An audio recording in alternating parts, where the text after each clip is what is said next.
21-year-old librarian Hiroshi Noma is suing former tenant, 21-year-old Deborah Drake, for rent and damages to their home. Deborah says Hiroshi snooped through her room.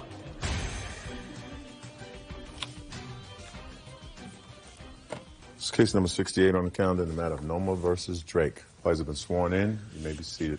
Mr. Noma, you rented a room in your home to the defendant. According to you, she moved out, and she owes you for the last month's rent. In addition, you claim that she left the place a mess, she caused some damage to the room, and you want to be compensated for that. Ms. Drake says she owes you absolutely nothing. She didn't have to give you any sort of notice for the last month because your conduct gave her the willies. And you're a bit of a control freak, and it was really your conduct that forced her to move. In addition, she says she left the room in substantially the same condition that she found it. It was a mess when she found it. That's the way she left it. Right? Correct. How did you find this room, Miss Drake? Well, when I first moved in, the paint on the walls, part of it was... I don't mean how did you find the... How did you locate this room to rent? Oh, through a mutual friend. When? Late October, the beginning of November. Did you sign a lease? No, I did not. You had a month-to-month tenancy? Yes, basically. When did you move in? I moved in the beginning of November. Give me the day. If I have to throw a day out there, probably the 8th, between the 8th or the 10th. Did you pay November's rent? Yes, I did. What was the rent? $550. Did you pay December's rent? December, I believe I was a bit late on that one. Yes, I did. Why were you late? I had just lost my job, and it took me a couple days to get the money, but I came up with it. What about January? January, yes, I paid that. Is that correct, Mr. Noma? Yes, she did, Your Honor, but she still owes me for a bounce check, which is another case. Don't tell me about another case. You know, I'm not as young as I used to be. I can only think about one thing at a time. Your Honor. She still does owe me $335 for that. Are you confusing me again, Mr. Noma? No, I'm not, Your Honor. January she paid $550. Is that right? Correct. February? February, I paid. She did pay, but she owes me late charges for that. But she paid it? She paid. It's March we're talking about. Yes, we're talking about March, Your Honor. Okay. What happened in February, Miss Drake, that caused you to move out of the house? Basically, the living conditions, I couldn't deal with it anymore. That is really kind of mushy. I don't understand that. Well, basically, Hiroshi, he became too controlling. My privacy was invaded. People were going into my room. There was an incident where he went into my room while I was going to get the rent to pay the landlord, and he had found something that didn't even belong to me. And Your Honor, at that instant when I got back, he came and attacked me in front of all his friends and totally humiliated me. And what did he find? He found a bong in my room, which belonged to the guest. What is that? Smoking tool to use if you were to smoke drugs in one of my friend's possessions, which I wasn't aware of until that morning before I left. So he found drug paraphernalia in your room. Correct. That's what we used to call drug paraphernalia. Now they call it something else. Yeah, man. Okay. How did you find this in her room? I went into her room February. She knows that I went into her room. She knows now. She knows. Why did you go into her room? Because, Your Honor, I was looking for something. I was looking for something that she told me to look for. What? I believe it was a receipt, a contract that we had because she wasn't paying on time. So I had to go into her room and look for that contract, and I told her about it. Just a minute, I want you to, Mr. Noma. Yes, sir. Yes, ma'am. I'm sorry. You can't double talk me, Mr. Noma. First you said she told you to go inside the room to look for a contract. Mm-hmm. Did she tell you where to go and look in her room? It was on the table. That's not my question. Yes, she did. On the table. She said, go into my room. The contract is on the table. Yes, ma'am. Is that what you said, Miss Drake? No, it's not. No, Mr. She's Noma, lying, listen to me, because then you said I went into her room. She knew I was going to look for it. That's a lie. There's a difference. You have to be very careful, Mr. Noma. You may have a just cause today. If you fudge the truth, you're not going to be successful. Do you understand? Yes, ma'am. So you were snooping around in her room. Yes, ma'am. Perfect. And you found this drug paraphernalia. Yes, ma'am. Much better. You see how easy that was? Then you don't get tortured. I apologize. Right? I don't like to torture people. It doesn't make me feel terrific.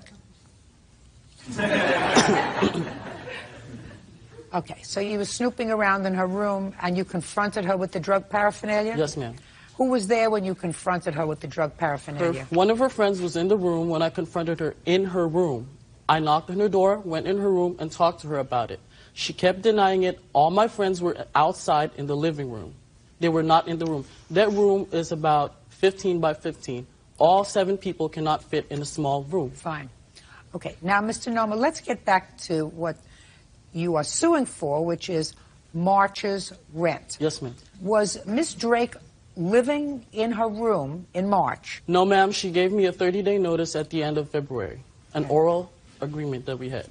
Did you give him the 30-day notice? I gave him a notice, yes, probably, I believe it was February 26th or 27th, right before I moved, because I couldn't live there anymore. I told him I can't deal with it. This is my notice. Okay. And basically what you're telling me is you left because he was invading your space. Correct. It was unbearable. And you felt that he had violated the terms of your tenancy by going into your room without your permission. Correct. I agree. Okay? Yeah. I agree with you. You moved out on what date? The 27th of February. Did you take all of your stuff with you? No, I did not. What did you leave there? I still have yet to move my furniture. Then you owe him for March rent. Because just because you're behind isn't sleeping in the room, if your furniture and personal property is in the room, you're still renting his room. Do you understand? Correct. You can't walk out and say, well, I'm going to go hang out with my friends and I'll go get my property whenever I feel like it. I don't have to pay rent there from not sleeping there. He didn't say I had to pay the rent for March. He said, we actually settled a date. I don't remember the date exactly. He had told me if you don't have your stuff out by this date. And he said he would not let me get my stuff until I paid the rent. Just a second. When did you go back there to get your stuff after the 27th of February? Around between the 10th to the 14th or something like that of March. I went and got all my mail and my clothing, and I had told him if I could leave my furniture in the room, and then he had asked me if one of his friends could sleep on my bed and use my furniture while it was still there, and I agreed to that. But you had your stuff there without his permission until the 15th of March. Well, he knew it was... I don't care what he knew. You had your stuff there, along with your clothing and everything else, until the 15th of March. Correct. And he hadn't given you permission between the 27th of February and the 15th of March to leave your stuff there. Only after the 15th of March. Is that right? Correct. That's why he's not suing you for April and May and June. So you owe him $550. Now let's get to the condition of the room. Your Honor, the condition of the room was fine when she moved in. Prior to her moving in, one of our mutual friends was there. He never really had stuff. He never really posted anything on the walls. She posted posters on the walls. There's like Show me photographs. I do have photographs of a hole in the door, which one of her friends did. And this is an agreement that we had that she's going to reimburse me of any damages that she incurs in the room. Who wrote this? I did. You're not going to law school, are you? No, ma'am, but I was planning to. I don't think so. Okay. Got a cigarette burn. Got some schmutz on the carpet. How did the hole get put in the door? That was from a water bottle that was tossed by one of my friends to another friend of mine, and they didn't catch it, and it hit the door. Well, so you have to fix that, right? Yes. So you owe him $865, $315 for the door and $550 for rent.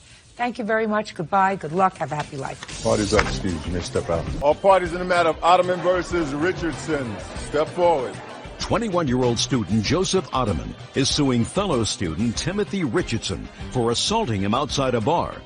Timothy says a drunken Joseph and his female friends started the fight.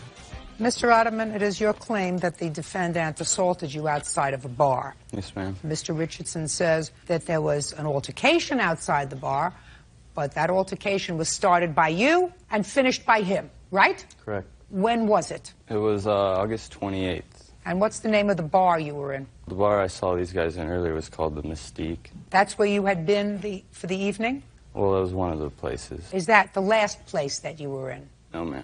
Well, what's the last place? A bar called Zydeco's. How many bars had you been to in total that evening? Those two. What time had you arrived at Mystique? Probably around 10. Who were you with? I arrived by myself. I was meeting 2 girls down there. What time did you leave Mystique? Oh, must have been around midnight. And that's when you went to this Zydecoats. And how long did you stay there? Till it closed. What time? 2. Who drove? We walked. One of the girls I was with lives about 2 blocks away from downtown, and we were walking to her house from there. What happened when you left Zydecoats and you were walking home at 2 o'clock in the morning? We were walking home to this girl's house. She points them out. They were across the street from us. She's all, there's those guys that were talking to me earlier. They start saying some things. I'm on my phone. I'm not paying attention. All of a sudden I hear, F you, slut, blah, blah, blah. I say, what's going on here? I go run up to them. And I mean, it was a very awkward situation. I mean, 2 in the morning, all of us, 21, 22, nobody there was sober. It was a very drunken situation. Well, that's good. It could have very easily been avoided. Mr. Rotterman, that's the first good thing that you've said to me, sir. You said we were all drunk. Sure.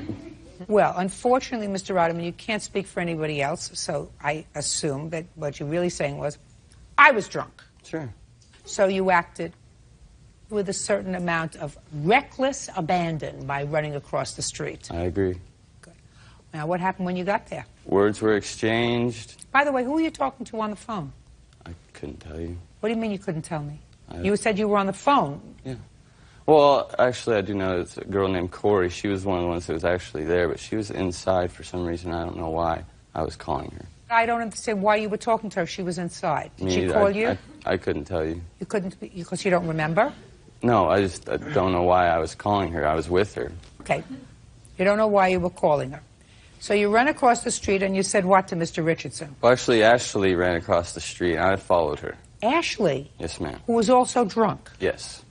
The one that they were talking to. What did she say when she went running across the street? I don't know. I couldn't tell you. And you went running after her? Yes, ma'am. Keep going. After I get over there, words were exchanged. Started a little scuffle. I don't know exactly. What do you mean a scuffle? I don't understand what that means, scuffle. Sizing each other up, I guess. I don't know what that means, sizing each other up.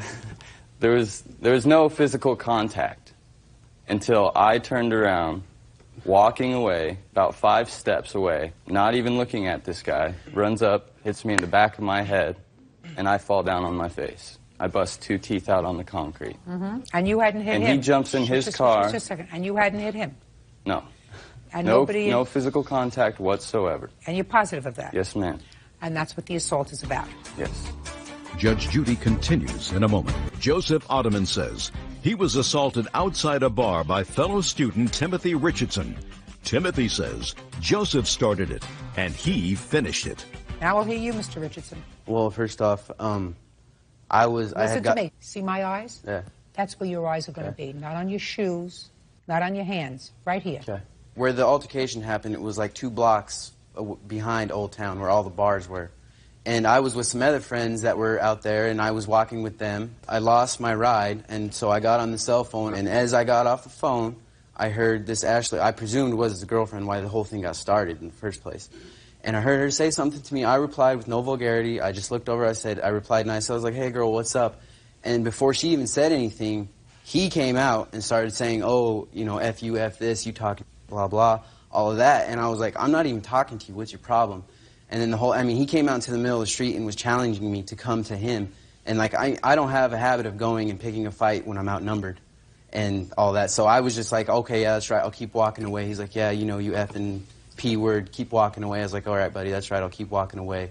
So when I got to the car, he came and he got in my face. And that was the only time that I remember saying anything vulgar at all, because he was in my face. And And then on the second encounter, I tried to get away, and it's in the police report. He's like, yeah, that's right, get back in your effing Subaru. And he was in my face, and then when he tried to sidestep him, that's when confrontation arose. He pushed me, and the next thing I know, he comes at me, punching me. And he actually connected with the last punch. He hit me in the lip. I fell down. I yelled for Chris, and that's when he rose his hands up, and he's like, I'll F Chris up. And when he backed up and put his hands up, I didn't want it, because I was kind of on my knees. I felt vulnerable. So I jumped up, hit him in the side of the face, and he had fell down, and then his other friend came to us trying to confront us. He's like, oh, what have you done? Because I saw that I hit him once, he fell to the ground, and I knew, he was in bad shape. And then his other friend came to us, and at that point, I thought the best thing to do was to leave, and we got out of there. Okay. Who's Emma Lee? She was a lady who lived in the apartment building right in front of where... Yes! The only one who's not a friend, who says there was a lot of cursing, both sides. Doesn't know who started the physical fight, but there was definitely an acknowledgement of a fight. 3 or 4 punches were thrown by each guy. Then the fella in the white pants hit another fella in the neck or head, and Joe fell face first into the street. I came outside to help. I kept him from getting up before the ambulance arrived. Emma Lee says she saw lots of fighting before you got hit, sir. It was drunken fighting. Now, you gotta understand, there was no contact made. I understand I was drunk. I admit that. Listen to me. If you were drunk and there was lots of fighting, she says she saw a lot of fighting. So what you're saying is you were too drunk, you didn't connect. Right. He did. When my back was turned and I was walking away. Listen to me. He did. Right. He connected. Okay. You were too drunk to connect. Right. Why are you here? Because I was walking away, calling it a night. When he decided to connect was when I was walking away, trying to get out of there. I didn't want any more to do with the situation. I was already talking to him, face back to this guy. He decides, runs up, hits me in the back of the head, jumps in his car, and takes off. You know what happens sometimes? What? Doodle happens. That's what happens when you're drunk and stupid. You know who started it? You and Ashley. You know who finished it? He did. You started it. He finished it. Stop being a crybaby. That's what happens when you're 21 years old and drunk and stupid. Things happen. And you ended up without 2 front teeth. That's your fault. It's not my fault. It's not his fault. Sometimes when you act drunk and stupid, you get the worst of the fight. Ends up on your face. That's what happens sometimes. So if you want to take this as a good life's lesson, sir, you don't drink until you're so stupid that you don't remember who you're talking to on the phone, what you're talking about. You stay sober enough to remain in control of your actions. And when you don't come crying to courts and say, you got to help me now because I was drunk and stupid. I made myself clear to you. Your case is dismissed. Parties are excused. You may step out.